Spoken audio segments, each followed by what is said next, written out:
বাংলাদেশের আসন্ন নির্বাচন নিয়ে আন্তর্জাতিক অঙ্গনে আলোচনার ঝড় বইছে।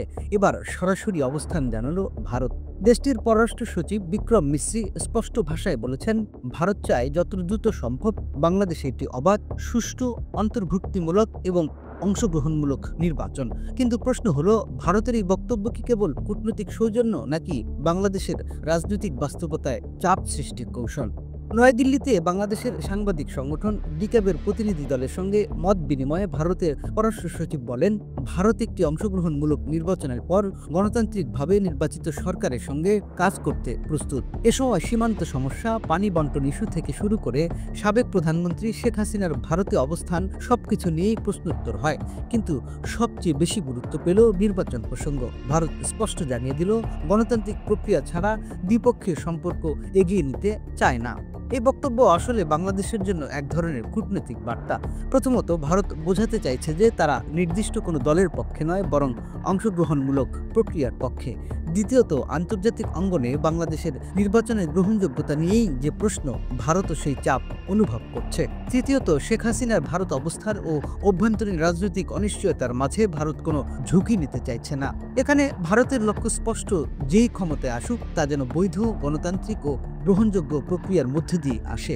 বাংলাদেশে ভারতের স্বার্থ বহুস্তরীয়। সীমান্ত নিরাপত্তা, বিশেষ করে উত্তর পূর্ব ভারতের বিচ্ছিন্নতাবাদ মোকাবেলা, অভিন্ন নদীর পানি বন্টন ইস্যুতে সহযোগিতা, আঞ্চলিক অর্থনীতি ও বাণিজ্য, যেখানে বাংলাদেশে ভারতের বাজার ও ট্রানজিট করিডোর উভয় দিকেই গুরুত্বপূর্ণ।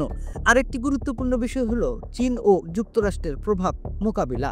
তাই ভারত চায় না বাংলাদেশে কোনো অস্থিতিশীল পরিস্থিতি তৈরি হোক। অংশগ্রহণমূলক নির্বাচন নিশ্চিত না হলে দেশটি রাজনৈতিকভাবে আরও অস্থিতিশীল হয়ে পড়তে পারে, যা ভারতের জন্য উদ্বেগের। মত বিনিময়ের সময় সাবেক প্রধানমন্ত্রী শেখ হাসিনার প্রসঙ্গ ওঠে। বর্তমানে তিনি ভারতে অবস্থান করছেন। ভারতের কর্মকর্তারা বলছেন, যে কোনো সম্পর্কেই মতপার্থক্য থাকে, কিন্তু তা সম্পর্ক নষ্ট করার মতো নয়। তবে বিশ্লেষকদের মতে ভারতের মূল লক্ষ্য এখন শেখ হাসিনাকে ঘিরে নয়, বরং বাংলাদেশের রাজনৈতিক প্রক্রিয়াকে স্থিতিশীল করা। কারণ একক দলের শাসন বা বিতর্কিত নির্বাচন ভারতের দীর্ঘমেয়াদী স্বার্থের জন্য ঝুঁকি তৈরি করতে পারে। বাংলাদেশে বর্তমানে নির্বাচন নিয়ে রাজনৈতিক অঙ্গন উত্তপ্ত। বিরোধী দলগুলো দাবি করছে, নিরপেক্ষ তত্ত্বাবধায়ক সরকারের অধীনে নির্বাচন না হলে তারা অংশ নেবে না। অন্যদিকে ক্ষমতাসীন শিবির থেকে আসছে ভিন্ন বার্তা। এই অচলাবস্থার মধ্যেই ভারতের বক্তব্য নতুন মাত্রা যোগ করেছে। এটি রাজনৈতিক দলগুলোকে শক্তি যোগাচ্ছে, আবার সরকারকেও আন্তর্জাতিকভাবে ভাবতে বাধ্য করছে।